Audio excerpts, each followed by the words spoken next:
Hi, Lynn. Thanks for your work in week 5. Just want to give you a little bit of feedback here on some good stuff that I think you've done in both forums.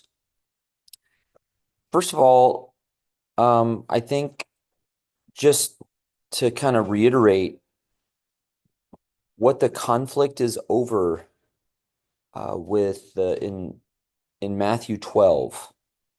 Um, you're right. I think that the authorities are concerned about the murmurs of the crowd because they suggest that the crowd is beginning to gravitate to Jesus as a figure of promise, someone that they can put their hope in and begin to follow.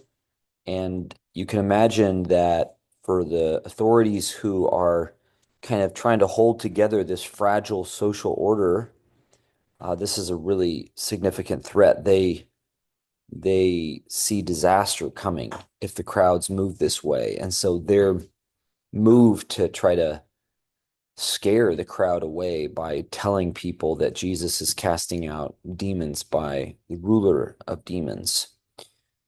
And I guess you can probably hear coming through here, I just think we have to do our best to try to kind of see where these authorities are coming from, to treat what they're doing as plausible, as understandable, um, and try to make sense of it that way rather than, what Christian interpretation has often done, which is to kind of rush to the conclusion that they're just hard-hearted and, unlike us, they can't figure stuff out.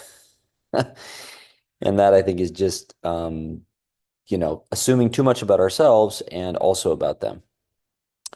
I love what you say in the first forum about how the disciples seem to still be fuzzy about the nature of the kingdom.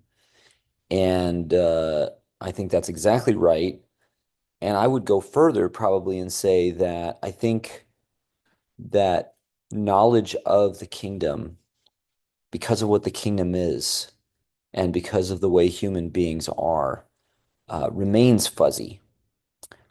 It's never as if the disciples come to some kind of clear and final picture of the kingdom. It's a living reality of rule, government that is coming from heaven that they are responding to, discerning, learning from, and as a living reality, it it promises to be something they will spend their whole lives learning. And I think that remains true for us as well.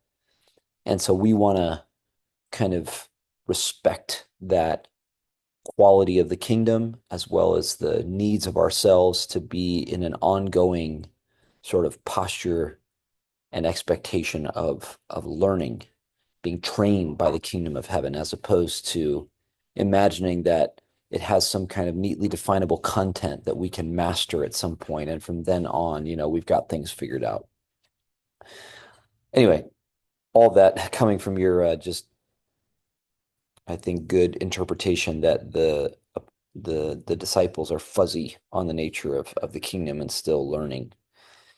I was drawn to what you said here in the second forum about, what is kind of uh, rippling through the social fabric in the US today, and how you can see, it sounds like from the kind of work you're involved in, what the effects are people's bodies, their well-being, when there are certain kinds of oppression that are kind of coursing through the social fabric and producing all kinds of casualties, disease, difficulty as they do.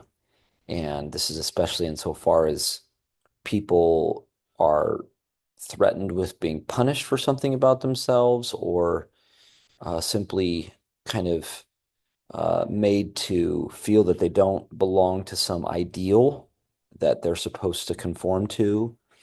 Um, I think just even more materially, the way that power is being redistributed in a way that deprives certain kinds of people in certain sorts of situations of support resources that they might need to thrive.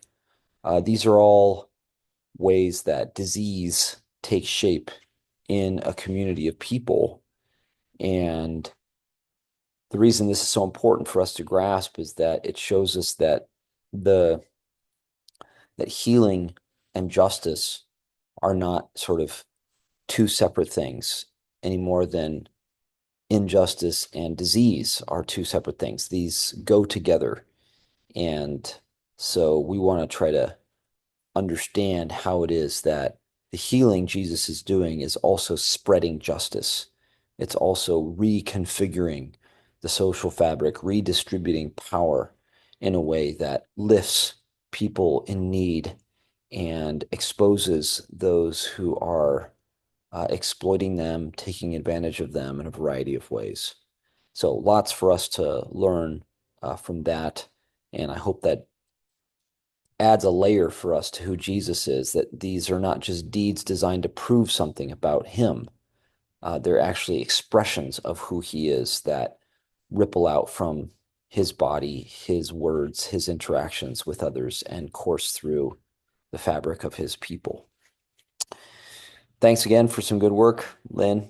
Look forward to more more from you in the weeks ahead.